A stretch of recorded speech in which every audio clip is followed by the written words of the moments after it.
तो जय हिंद, नमस्कार। मैं धनेश कुमार आप सभी का स्वागत करता हूं अपने इस चैनल में। तो चलिए फिर से एक नया सेट लेकर, जो ज्ञान बिंदु वाले सर है उन्हीं का क्वेश्चन सेट है, ये लेकर आए हैं आपके सामने। तो चलिए क्वेश्चन को लगाइए और देखिएगा आप कितना इसमें सही कर पा रहे हैं। आप अपना आंसर अपने माइंड में रखिएगा और देखिएगा कितना आपका सही हो पा रहा है, ताकि आगामी जो बिहार दरोगा का जो परीक्षा होने वाला है आप उसमें कितना सही कर पाएंगे, इसी से आपका अंदाजा चल जाएगा। ठीक है, तो चलिए पहला क्वेश्चन कह रहा है हमारा कि निम्नलिखित में से वर्तमान में अध्यक्ष फिक्की कौन है। ठीक है, यानी एक करंट का क्वेश्चन है आपका। 25 से 30 क्वेश्चन करंट में रहेगा। ठीक है, करंट का रहेगा प्रीलिम्स में, और मेंस में उस जगह पर मैथ डाला जाता है। ठीक है, तो सबसे पहले आपका प्रीलिम्स होगा, तो आप करंट पर ध्यान दीजिए, क्योंकि करंट 25 से 30 रहेगा ही रहेगा।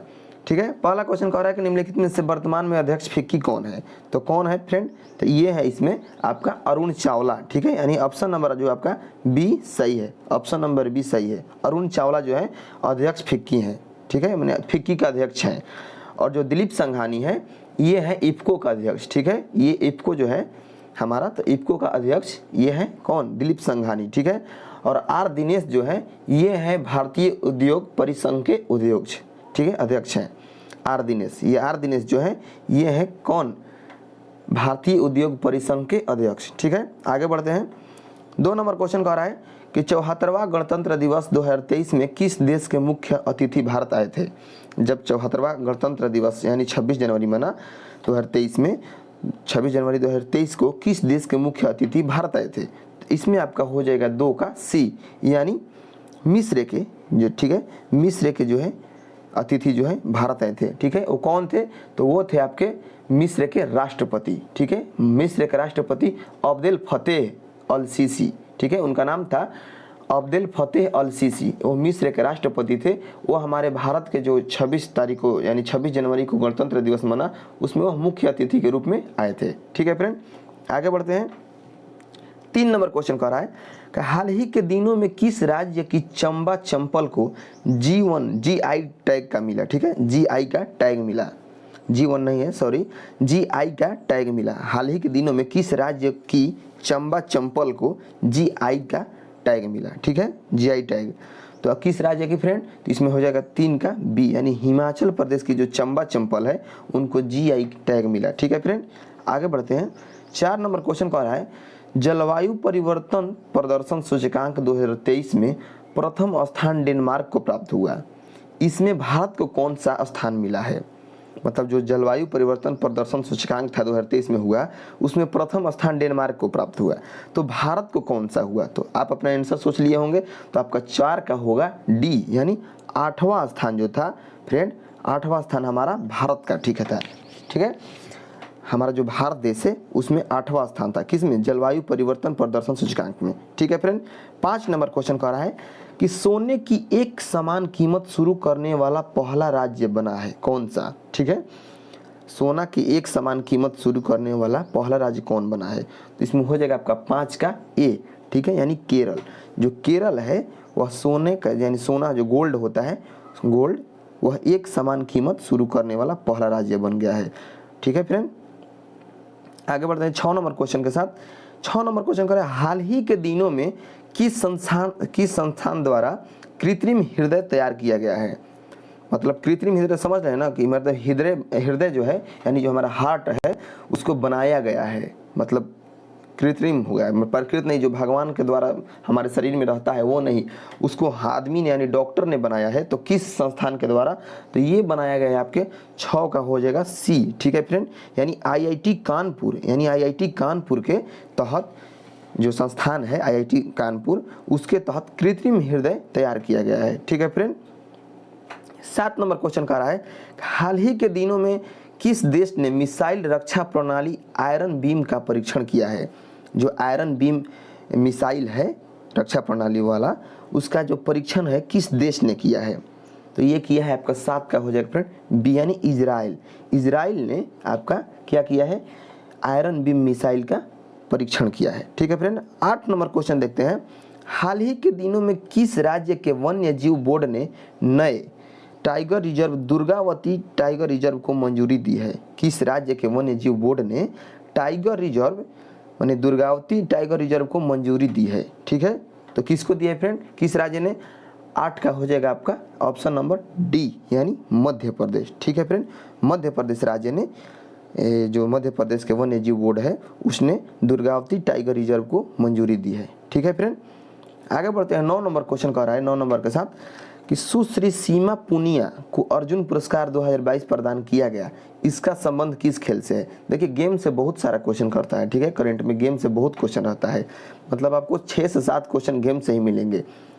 तो सीमा पुनिया जो है उनको अर्जुन पुरस्कार 2022 में प्रदान किया गया है, तो वह किस खेल से संबंधित है, यानी कौन सा खेल खेलती है सीमा पुनिया। तो आपका 9 का हो जाएगा आंसर नंबर बी यानी वो एथलेटिक्स है। ठीक है फ्रेंड, कौन, सीमा पुनिया एथलेटिक्स है। 10 नंबर क्वेश्चन कह रहा है कि हाल ही के दिनों में ICC men's test cricket of the year award 2022 किसे प्रदान किया गया। ठीक है, हाल ही के दिनों में आईसीसी मेंस यानी आदमी जो मेंस खेलते हैं, ठीक है, फीमेल वाला नहीं, मेंस क्रिकेट, ठीक है, men's test cricket of the year award 2022 किसे प्रदान किया गया। तो 10 का आपका हो जाएगा फ्रेंड ए यानी बेन स्टोक्स को। ठीक है, बेन स्टोक्स को men's cricket of the year award 2022 प्रदान किया गया। ठीक है फ्रेंड, 11 नंबर क्वेश्चन कह रहा है कि हाल ही के दिनों में वर्ल्ड हैबिटेट अवार्ड 2023 किस राज्य की जग मिशन को दिया गया है। ठीक है, मतलब हाल ही के दिनों में जो वर्ल्ड हैबिटेट अवार्ड 2023 है किस राज्य की जग मिशन को दिया गया है। तो किसको दिया गया है फ्रेंड, आइए इसका ऑप्शन देखते हैं। तो 11 नंबर का ऑप्शन इधर है, किस राज्य को, यहाँ पर देखिए, तो किसको दिया गया फ्रेंड, 11 नंबर क्वेश्चन का आंसर हो जाएगा आपका सी यानी उड़ीसा राज्य को दिया गया है। ठीक है, 12 नंबर क्वेश्चन कह रहा है कि हाल ही के दिनों में रणजी ट्रॉफी 2022-23 का विजेता कौन सा राज्य रहा है। ठीक है, तो 12 का हो जाएगा आपका बी यानी सौराष्ट्र जो है रणजी ट्रॉफी का यानी 2022-23 का जो रणजी ट्रॉफी हुआ उसका विजेता आपका हुआ सौराष्ट्र। ठीक है फ्रेंड, और इसका जो उप विजेता था ये बंगाल था, और विजेता सौराष्ट्र, उप विजेता बंगाल। ठीक है फ्रेंड, 13 नंबर क्वेश्चन कह रहा है कि राष्ट्रीय डॉल्फिन दिवस किस तिथि को मनाया जाता है। जो राष्ट्रीय डॉल्फिन मछली होते हैं, तो डॉल्फिन मछली जो राष्ट्रीय डॉल्फिन दिवस किस तिथि को मनाया जाता है। ठीक है, तो 13 का आपका हो जाएगा ए यानी 5 अक्टूबर को फ्रेंड क्या मनाया जाता है, राष्ट्रीय डॉल्फिन दिवस मनाया जाता है। ठीक है, और भारतीय वायुसेना मनाया जाता है आपका 8 अक्टूबर को। ठीक है फ्रेंड, 8 अक्टूबर को मनाया जाता है क्या, भारतीय वायुसेना दिवस, और 2 अक्टूबर को मनाया जाता है अहिंसा दिवस। ठीक है फ्रेंड, 2 अक्टूबर को क्या मनाया जाता है, अहिंसा दिवस, और 9 अक्टूबर को मनाया जाता है आपका विश्व डाक दिवस यानी, ठीक है, वर्ल्ड पोस्ट ऑफिस डे। ठीक है, 14 नंबर क्वेश्चन कर रहा है ह्यूमन एनाटॉमी नामक पुस्तक के लेखक कौन है। ह्यूमन एनाटॉमी नामक पुस्तक के लेखक कौन है। ठीक है, तो पुस्तक और लेखक से 1-2 क्वेश्चन आता ही आता है, तो आप इसको भी नज़रअंदाज मत कीजिएगा। ठीक है, इसको ध्यान में रखिएगा। ह्यूमन एनाटॉमी नामक पुस्तक के लेखक कौन है, तो ये हो जाएगा आपका 14 का सी यानी ए.के. द्विवेदी जो है, ए.के. द्विवेदी वो है कौन, ह्यूमन एनाटॉमी पुस्तक के लेखक। ठीक है फ्रेंड, अब आइए आगे बढ़ते हैं। ठीक है, 15 नंबर क्वेश्चन कह रहा है कि भारत में पहली G20 शेरपा बैठक किस राज्य में आयोजित किया गया। जो पहली G20 शेरपा बैठक हुआ वह किस राज्य में हुआ, तो 15 का आपका हो जाएगा ए। ठीक है, वह राजस्थान में हुआ।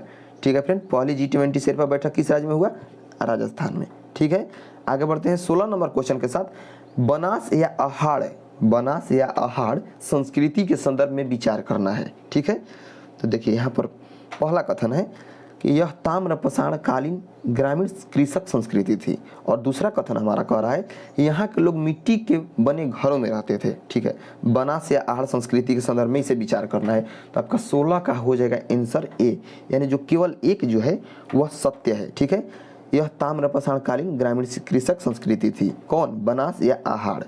ठीक है फ्रेंड, इसके बारे में जानते हैं।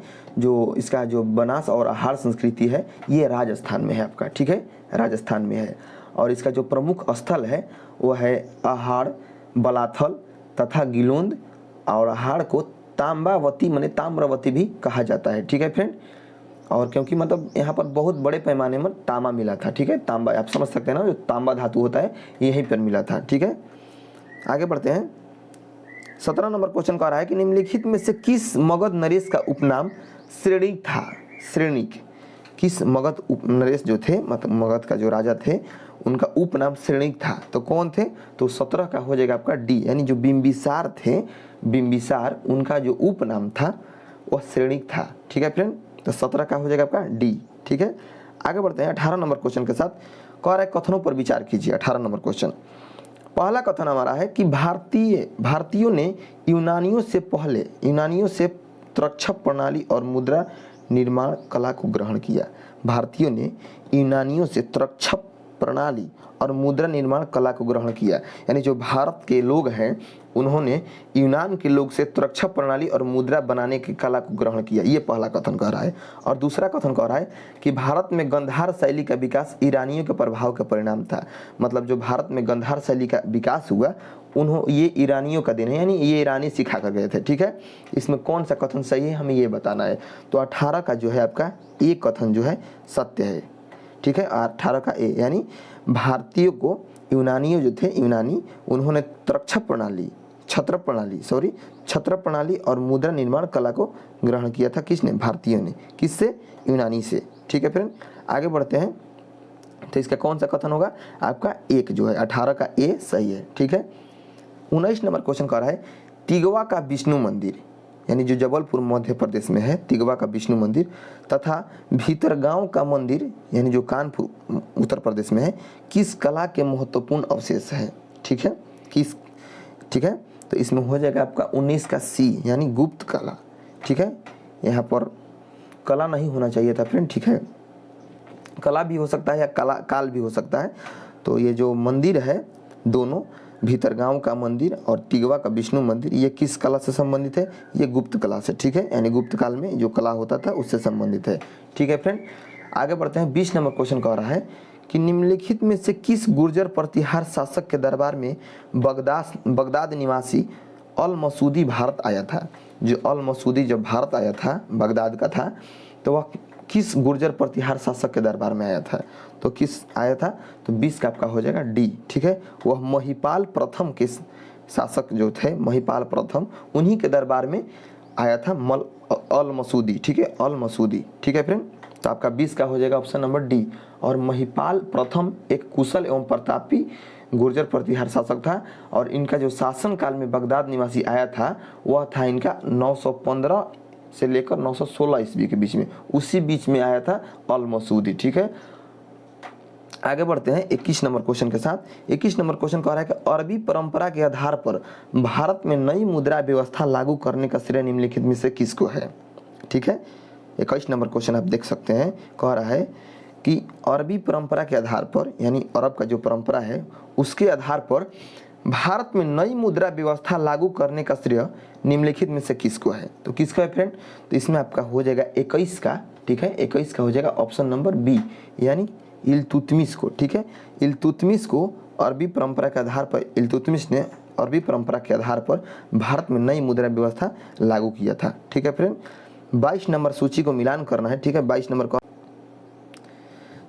तो 22 नंबर क्वेश्चन कह रहा है कि सही मिलान करे, यानी सूची 1 को सूची 2 से मिलान करना है। तो 22 का आपका आंसर हो जाएगा सी। ठीक है फ्रेंड, यानी ए का होगा 3, ए का होगा 3, यानी वेदांत मठ किससे?